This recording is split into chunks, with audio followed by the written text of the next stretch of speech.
Hey all, this is Guido with another episode of Watt Corner. I got another replay for you with a Tier 6 KV-2. And the plan here is to talk about a couple things. Number one, we're going to talk about reading the teams, initial positioning, and just basically global SA. From there, how to react to the battle. And even in a KV-2, you can flex and move around.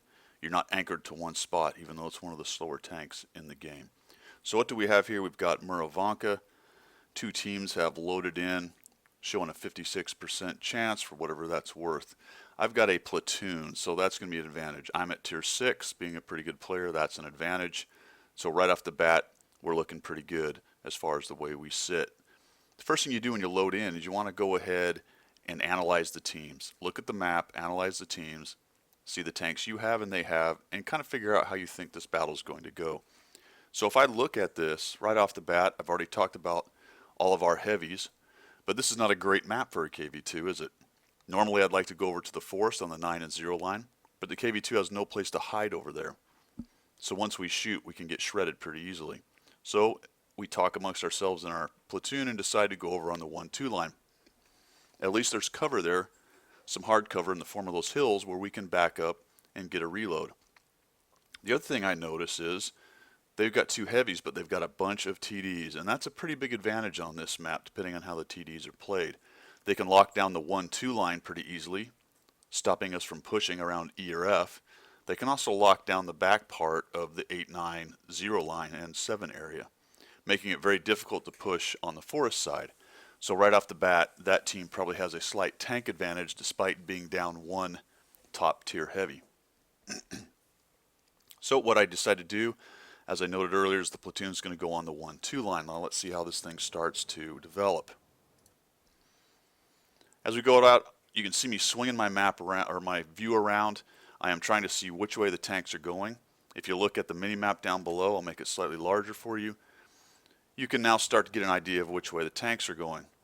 Our AT-8, which is one of our better tanks in this match, you will find is going to camp right about that spot. He gets to that building and doesn't go much further. It's not a terrible spot. It can look through this area here and potentially help up in the brawl in the forest. Unfortunately, there is a berm right along here where he's going to have a hard time shooting into this area unless they really top out on these little hills. And more than likely, they're going to be able to come down low if they kill all of our guys on the east flank, and he won't be very useful until the end game there. So that's not a great position for him, and I note that as we're going, and my platoon is discussing that. As we move up, and I turn around here to show you, you can tell that we've got quite a few of our heavies, the KV-1, the 1S. We do have a medium with us. There's a Covenator in the back. So we've got quite a large part of our forces moving this way. Show you what I'm doing with my map again, or with my view. So I'm loaded. I'm going to carry all HE, or mostly HE in this tank, and it's more or less what I shoot, especially in a battle like this where we're only facing tier 6s. As we move up to the 1 and 2 line, we get a Luke's coming in. We'll see what happens to him real quick. But as we're moving up to this line, I'm not going to go barreling around the corner. The Ram 2 has topped. He's going to give me a view of what's going on. So I don't need to go barreling around the corner.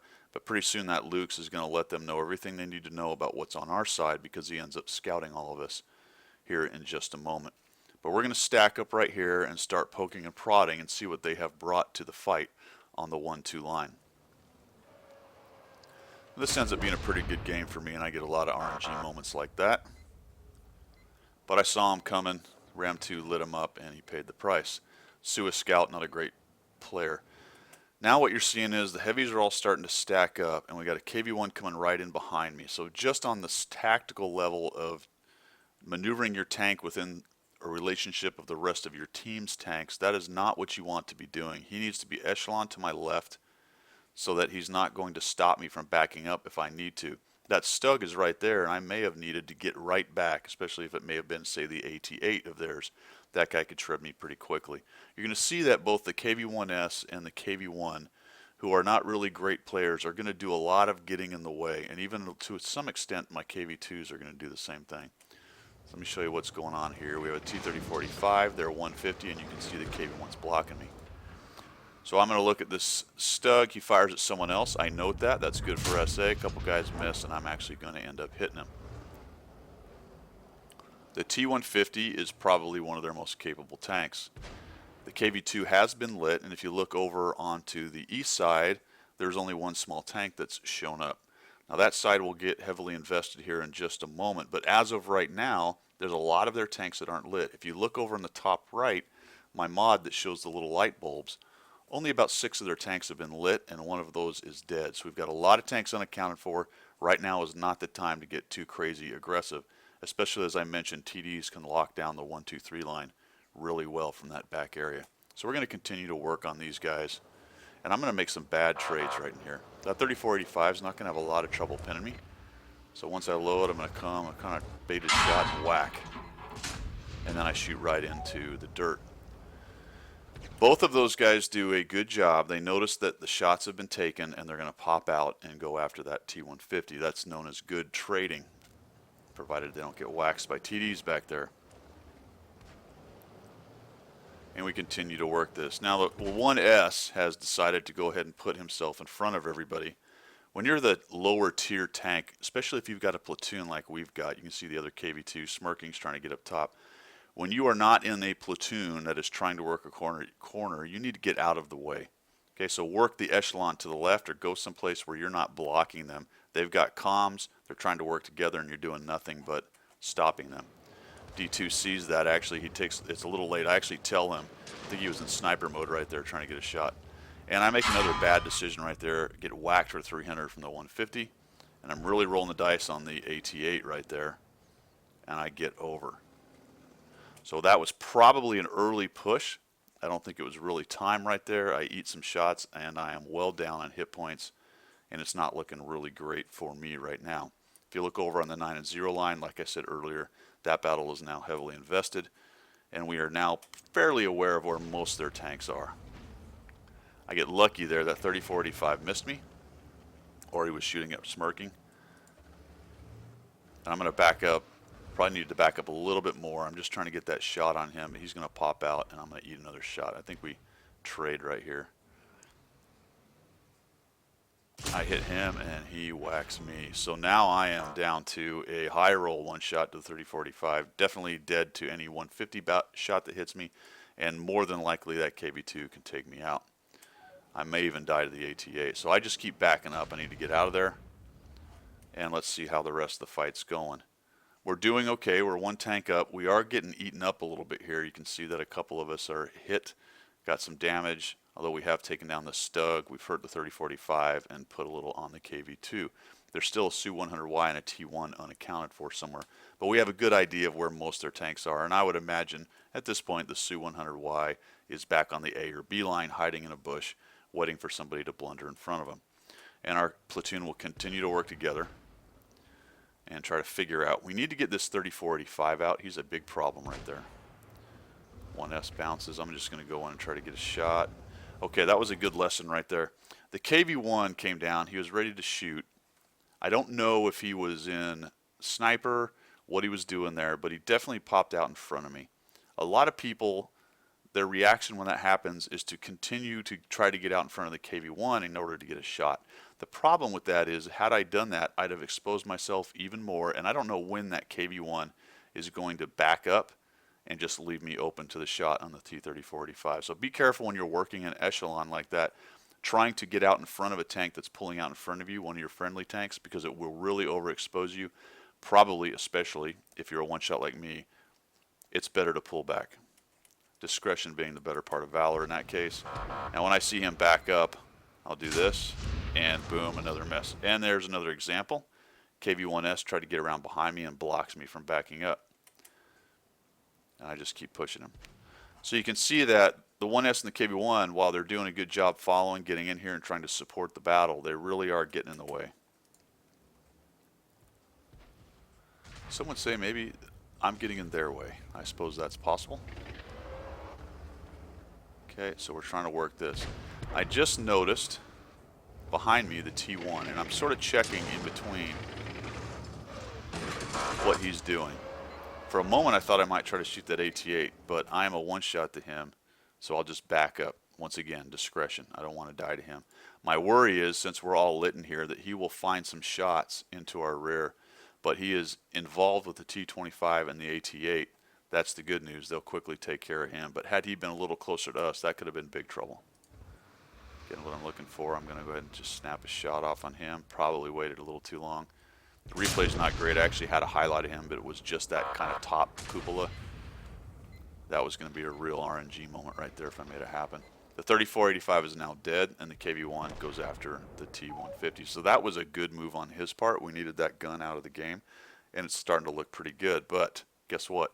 Over on the east, they've beat our guys on the east, and now we've got to deal with that. If you look in the case of map control, it's actually looking not great for us. We probably own maybe 1/3 of the map. That's useful right now, and we're really starting to get flanked. So this is going to develop into a problem. And what you're going to see in this mid part of the battle, as we start to win this flank and at least control it, they've got us locked down pretty good. That KV-2 is right here at C3. The AT-8 has a good overwatch up at A1. It's going to be hard. It's going to be hard for D2 over there to come around that corner without getting killed and smirking. While he's using that building right there to stop from getting killed by the AT-8, he's also in a bit of a vulnerable position. And even if we do come around that corner, that KV-2 is backed up and he's waiting for us. You will see what happens to this KV-1S. He's going to pay the price for attempting to find the AT-8. Right about there, and he dies. So that was fairly obvious. That was just a move he shouldn't have done right there. But that's sort of showing his inexperience. The Covenator and the KV-2 are hanging back there, and Smirking and I are now looking towards our back end. Why? Because I am concerned that these guys over here on the 890 line are going to start filtering through or potentially come around towards our cap. And you will see that D2, we discussed this, he's going to head over and watch our rear end over there. He can do that because he's covered by the terrain from the AT-8. The M7 goes down, that's helpful. So that AT-8 has now joined the fight. And the fact that he hung back is actually helping us out at the moment. He's really keeping those guys honest over there, so they're not boiling through either back around our flank on the K line or coming straight through the town. So this is probably for my platoon and our team the worst part of the game right here. Very much indecisive on what to do.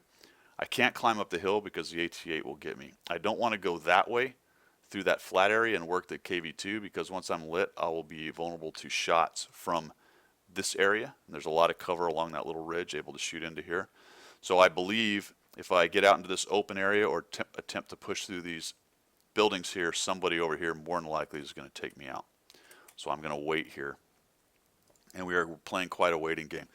One thing you'll see me do now, look how I'm swinging. This is the view of my camera while I'm playing. I'm swinging my camera around because I am looking in every direction I can. I'm feeling surrounded. Why? Because I am. And I really want to know when somebody's coming. So I'll look in the soda straw there, maybe get a shot. Nope, sniper mode doesn't work. Where's that KV-2? Last known over there, the Ram 2 is near him. That's good. I'm going to take a shot on this guy. You don't see it, but there's actually a highlight on him, and I get a whole 12 hit points. It would have been nice to nuke him. And again, checking 6. I'm really afraid that ATH just going to drive forward. And I'll tell you that if he had, this game probably would have ended pretty quick. If he'd have just trundled straight forward here, and then looked down here this road to see if they saw him. Nothing seen, just come around the corner. He could have probably waxed me and Smirking before D2 could have done anything about it. Now our Ram 2 dies.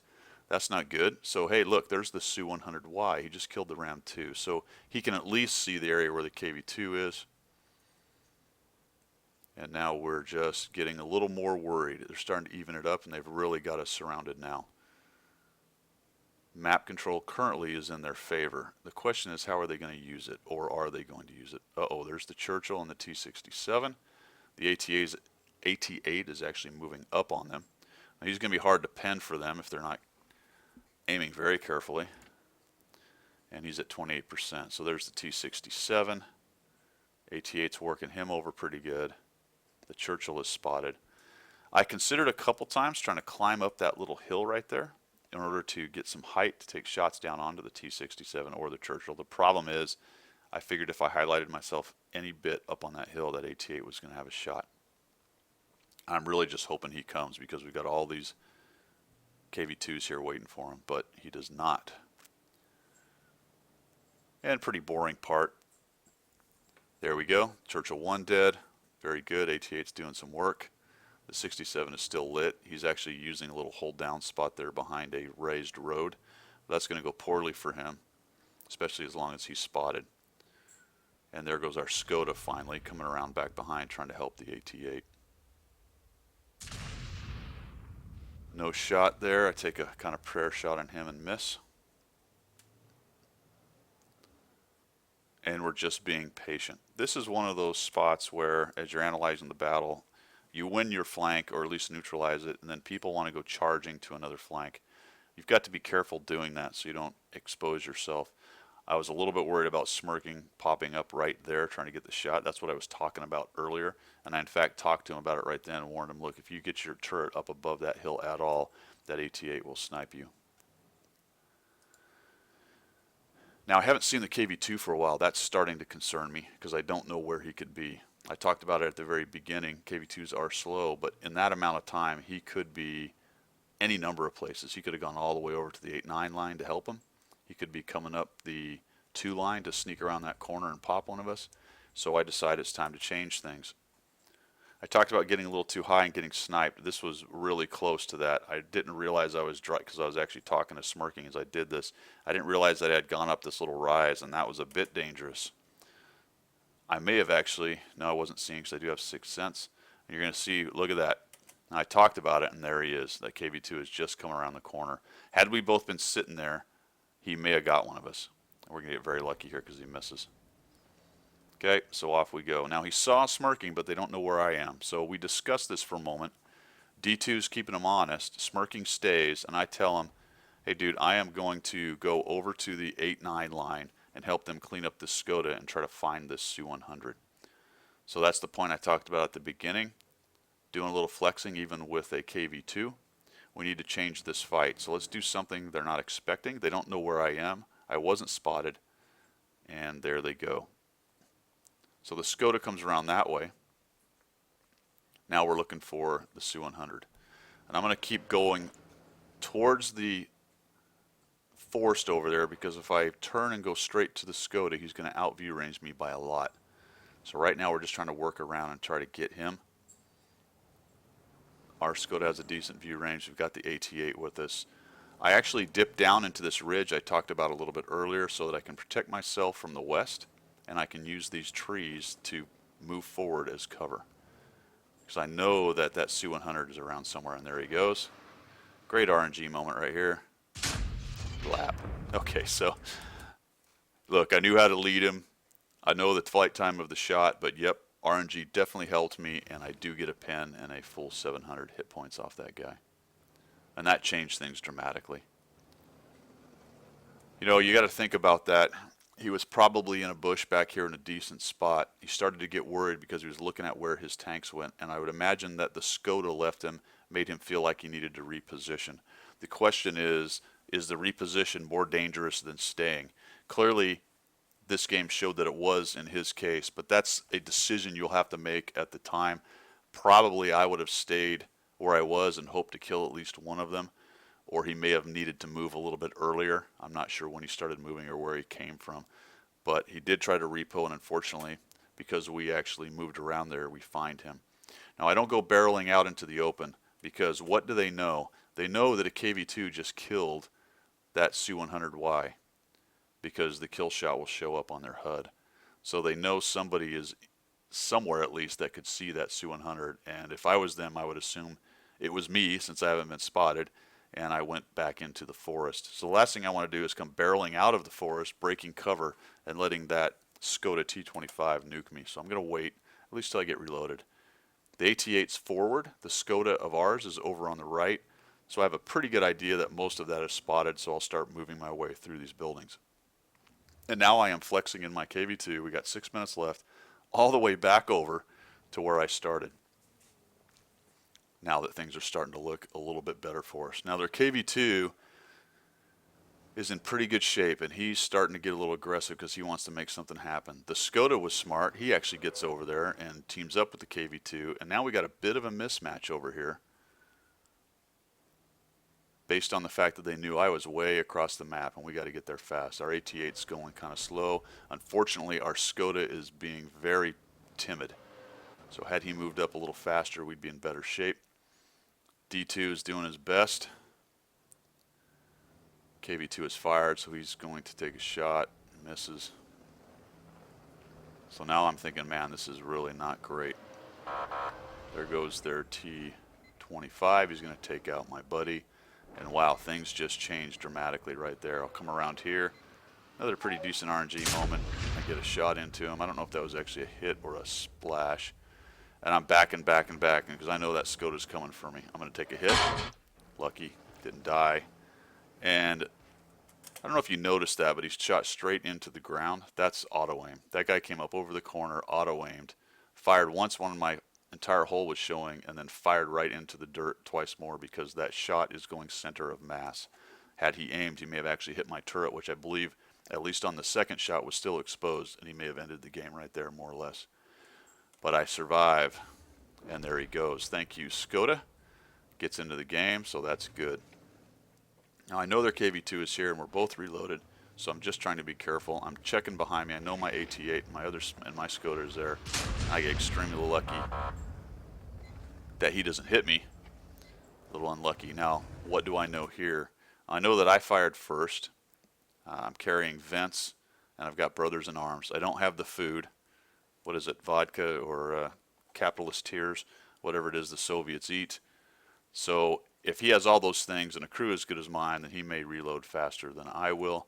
So I'm just going to play the game here. I'm going to assume I'm going to reload faster. I'm going to get forward a little bit. Starting to reload. Here it comes. He's stopped. Ooh, looks like he's reloaded. And whack. End up getting the kill off of that guy. So again, a little bit of luck right there, a little bit of knowledge for the game mechanics, and we're down to the AT-8, and now it's just cleanup time. The Skoda has been pretty timid most of the game, and what I would have loved to have seen him do is just truck right around the edge of this hill, which I think it's sort of what he's thinking about doing. And I'm going to get up and use this bush, even though I don't have a lot of camo. Some bush is better than no bush. And I'm going to start looking for this AT-8 very carefully. I'm glad he wasn't sitting right there waiting for me. Don't see him. Oh, there he is. Quick shot. He does not shoot. Lucky, he probably could have got a shot on me. And now the Skoda's taking shots at him. And I'm just going to repost so that we've got multiple angles on this guy. He goes away, but I'm about to reload anyway. Based on what I know about the reload, I didn't even have to stop because I was pretty sure by the time I got a light on him and saw him, I was going to be more or less reloaded, and I was. We double tap him right there, finish off the AT-8. So that's a good example, albeit in a tier 6 game with a pretty good platoon, of how to read the teams, make a decision on where you're going to go initially, change your plan as the fight develops, and even in a KV-2 you can flex. Go all the way over here to the 8-9 line, help clean up what's over here, and then realize, you know what, that wasn't a bad plan, but most of their forces have already relocated. I got to get back over there. The enemy team noticed it and started working over our guys that were left, but fortunately we were able to get back and clean up the battle. That ends up being a 2,700. I believe it was an ace in the KV-2. Not the greatest, most amazing game ever, and a couple bad decisions, especially at the local tactical level for me early on. But I ended up surviving it, and we win the match. That's all I got, fellas. Take care.